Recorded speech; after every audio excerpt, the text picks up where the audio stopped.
Welcome back to second part of presentation on Unit 5 Industrial Applications of Power Electronic Devices. Myself Sanjit Kumar Singh, lecturer in Electronics and Telecommunication Department at Praveen Patil College of Diploma Engineering and Technology, Bangalore East. In previous presentation, we saw the light dimmer circuit using direct track, battery charger using SCR, temperature controller using SCR. In this presentation, we will see the emergency lighting system, block diagram and concept of UPS, block diagram and concept of SMPS. Learning objective: after going through this presentation, the learner is expected to describe the performance of the given industrial control circuit, explain with sketches the working of the given type of UPS, and thirdly, explain with sketches the working of SMPS. Emergency lighting system. Here is a schematic diagram which consists of single phase center tape transformer which convert 230 volt to 15015 volt output. Then there is diode D1 and D2 forming full wave diode rectifier. There is lamp, there is battery, 12-volt battery, there is thyristor T1 and resistor R1, R2 and R3 and diode D3. Now let's see the working of it. Transformer steps down the supply voltage from 230 volt to 15 and 15 here with respect to the central ground line or zero line. So this is a pulsating DC obtained at point A, and the output, average output is 13.5 volt, and since the battery and this 13.5 volt is simultaneously available to lamp and the lamp glows, it is also available to the battery for charging through D3 and R3, charging the battery and keeping it to the maximum level 12 volt, and it is also available to the RC here, and that will keep the capacitor charged with the upper plate positive and lower plate negative to 13.5 volt approximately. Since the cathode is at higher potential than the anode, this SCR is initially in off state. Now in case of power failure, when main AC is gone, then what happens? This capacitor discharges through D3, R3 and back to the through this resistor R2 back to the capacitor second plate. So in this way it will discharge, and as it is discharging, the potential at the anode will increase. Simultaneously there is getting pulse provided to the gate of this SCR, and this SCR is forward based and making it trigger or turn on. Moment it turns on, then the 12 volt battery now will supply through this T1 to the lamp, and the lamp glows.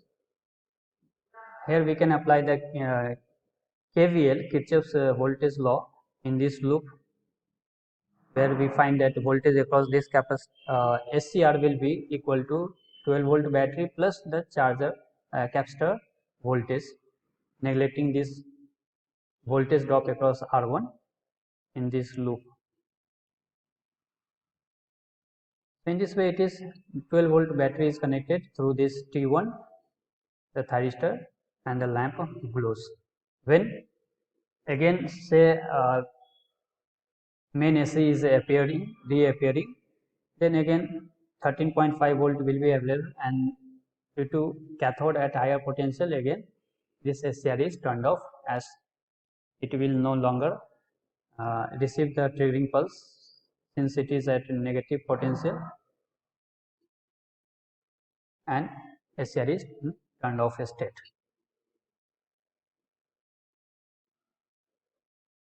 Next topic is uninterruptible power supply, UPS. There are some critical loads like computers or some medical equipments, say under ICUs, for monitoring the different parameters of industrial process where continuous power supply is required. So UPS provides protection against power failure due to over voltage or under voltage. Working of it, battery is continuously charged by the source through this rectifier cum charger, and when AC main fails, then battery will supply the load through the inverter. Battery is a DC source, will be converted to AC by the inverter, and the bypass switch here will allow the load to be directly operated from the AC main or through the battery and inverter. Then what is online UPS and offline UPS and how it looks like? So here we have a UPS by APC company, and down here we have the block diagram of online UPS. So here the load is directly connected to the inverter through the static UPS static switch, lower switch here, and this lower switch is normally in on state, whereas the upper switch is in off state. So there is no direct flow of the AC main. The main supply is coming from to the rectifier, to the inverter, to this switch and to the load. Now there are three modes of operation. When AC main is on, then the rectifier circuit is providing to the inverter to the switch, and therefore we require higher rating of the inverter. Second mode is when the AC main is off. Here rectifier output will be 0 as there is no AC main available, and therefore input to the inverter, but battery is there to provide DC input to the inverter and convert into AC and provide the required power to the load without any interruption. And third mode of operation is when UPS failure is there or inverter is not working, then the normally off static switch is turned on and this one lower switch is turned off automatically within 1/4 of the cycle.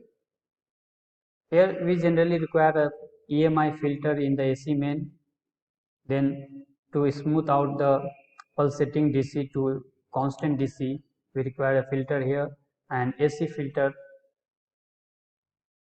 at the after inverter AC filter is required here practically. Then offline UPS, here the block arrangement we see is similar to the previous one, but the normally off switch here is now it is normally on, and the second lower switch is in normally off state, so that the AC main is directly available to the load. This is the normal power supply, and moreover this AC main is also providing the battery charging current through this rectifier cum charger. Now in case AC main is not there, then what happens? The upper switch is turned off and lower switch is turned on, and the load takes the power from the battery through this inverter and through this switch. This is how offline UPS work. Next we have the switched mode power supply, SMPS. So first SMPS was developed by NASA for powering the space vehicles in 1960s. Why we are making use of SMPS? We have the controlled DC can be obtained from phase controlled rectifiers, but they operate at 50 or 60 Hz with a small ripple frequency. Now to obtain ripple free DC, size of filter is quite large. At lower frequency 50 Hz, 60 Hz, the size of filter generally the inductors and the capacitors at this lower frequency are larger in size. That we can see here in the diagram. This is the input side, and here we can see the inductor size and the capacitor size comparatively larger as compared to the output side. So whereas SMPS works as a high frequency chopper, this is the high frequency chopper with high ripple frequency, and so the filtering requires a smaller size of inductor and capacitor. Since it is the chopper is operated at a higher frequency, ripple frequency component will also be higher frequency, and therefore the component size, inductor and capacitor size required is a smaller size, and that will further reduce the weight of the SMPS, and therefore SMPS is more preferred as compared to the controlled DC rectified output. SMPS converts unregulated AC, uncontrolled AC or DC voltage to regulated or controlled voltage. Rectifier and filter converts AC supply into pulsating DC, then filter out to reduce the ripple. So here we can see the block diagram. Rectifier cum filter is here that converts AC into DC. Then this DC is fed to a high frequency switch that can be MOSFET operating at say up to 50 kilohertz or higher frequency 20 kilohertz, 10 kilohertz, and so on. And then there is a transformer that either increases or decreases the voltage levels as per required. Then there is a rectifier cum filter to convert this AC back to DC. Then there is output sensor in the feedback path, error amplifier, PWM oscillator. The second block diagram we can see clearly here. Here we have the rectifiers that converts low frequency high voltage AC to high voltage unfiltered DC, that is pulsating DC here. Then filter is used, so we get constant output of DC fed to a high frequency MOSFET, converting the constant DC to high frequency high voltage AC, and there is a step down of the signal here.